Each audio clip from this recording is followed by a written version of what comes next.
అందరికీ నమస్కారం.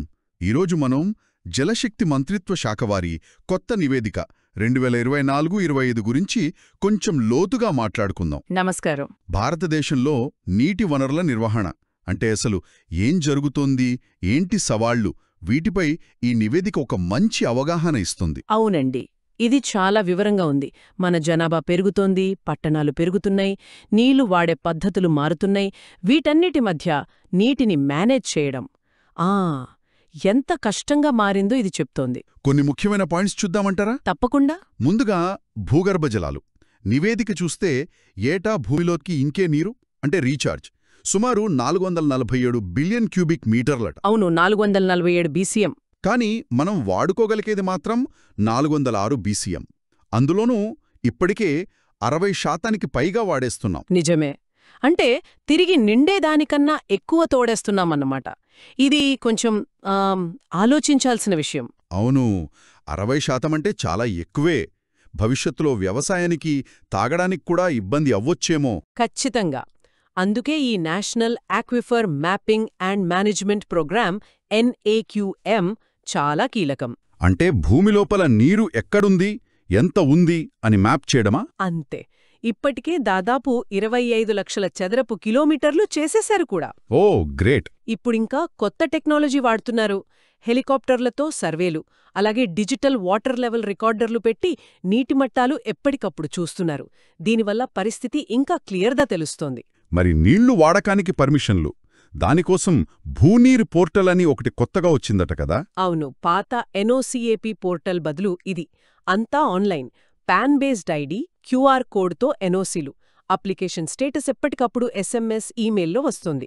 అంటే పారదర్శకత పెంచడం, పని వేగంగా అవడం దీని ఉద్దేశ్యం.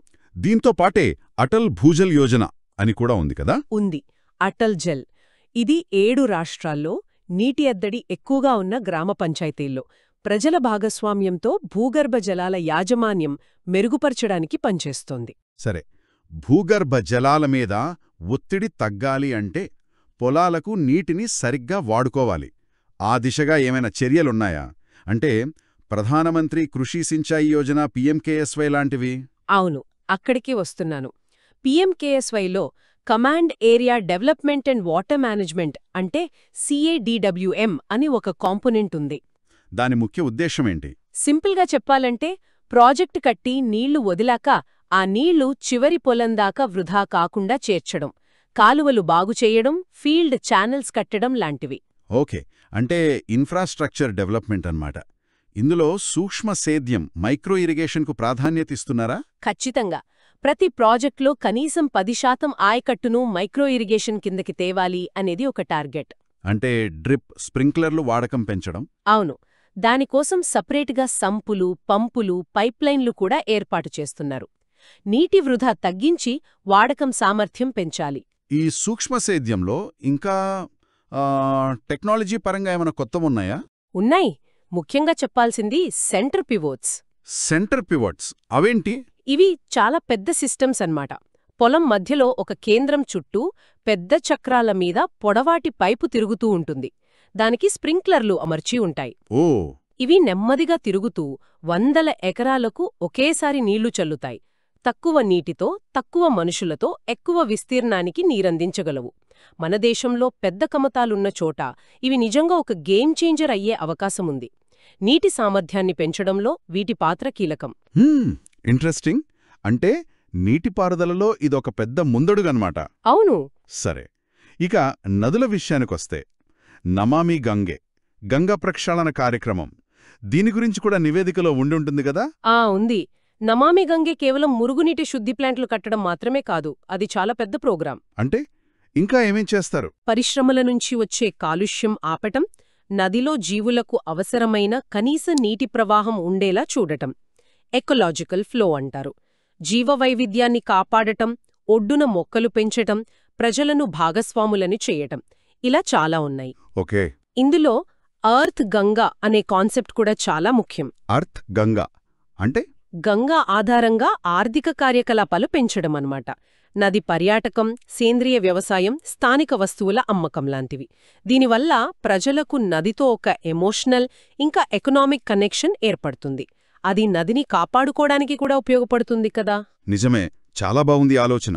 ఇంత పెద్ద స్థాయిలో పనులు జరగాలంటే డేటా, టెక్నాలజీ వాడకం తప్పనిసరి కదా? తప్పకుండా. టెక్నాలజీ ఇప్పుడు చాలా కీలకం. ఇండియా WRIS అని ఒక పబ్లిక్ ప్లాట్ఫామ్ ఉంది. ఇది GIS బేస్డ్. దీనివల్ల ఉపయోగం? దేశంలో నీటి వనరున్న సమాచారం అంతా ఒకే చోట దొరుకుతుంది. నదులు, డ్యాంలు, భూగర్భ జలాల లెవెల్స్ అన్నీ.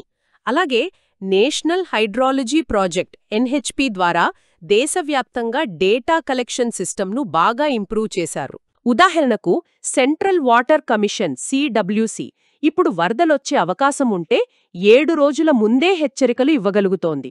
ఓ, 7 రోజులు ముందా? అది చాలా పెద్ద విషయం. అవును, ఇది NHP ద్వారా మెరుగైన డేటా, దాని విశ్లేషణ వల్లే సాధ్యమైంది. విపత్తుల నివారణలో ఇది చాలా ఉపయోగపడుతుంది.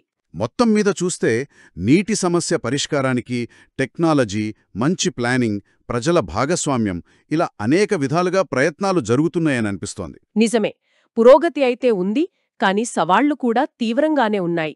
ఈ పథకాలన్నీ క్షేత్రస్థాయిలో ఎలా అమలవుతున్నాయి, వాటి ఫలితాలేంటి అనేది నిరంతరం గమనిస్తూ ఉండాలి. అవును. అయితే మనం ఒకటి గుర్తుపెట్టుకోవాలి. నీటి సంరక్షణ అనేది కేవలం ప్రభుత్వ బాధ్యత కాదు, అది మనందరి బాధ్యత. ప్రతి ఒక్కరం మన రోజువారీ జీవితంలో నీటిని పొదుపుగా వాడితేనే భవిష్యత్ తరాలకు మనం నీటి భద్రత ఇవ్వగలం. టెక్నాలజీ, ప్రాజెక్టులు ఎంత ముఖ్యమో మన అలవాట్లు మార్చుకోవడం కూడా అంతే ముఖ్యం కదా. ఖచ్చితంగా. ఆ పాయింట్ చాలా ముఖ్యం. ప్రభుత్వ ప్రయత్నాలతో పాటు వ్యక్తిగత బాధ్యత కూడా తోడవ్వాలి. ఈ చర్చ చాలా ఉపయోగకరంగా ఉంది. ధన్యవాదాలు. మీకు కూడా.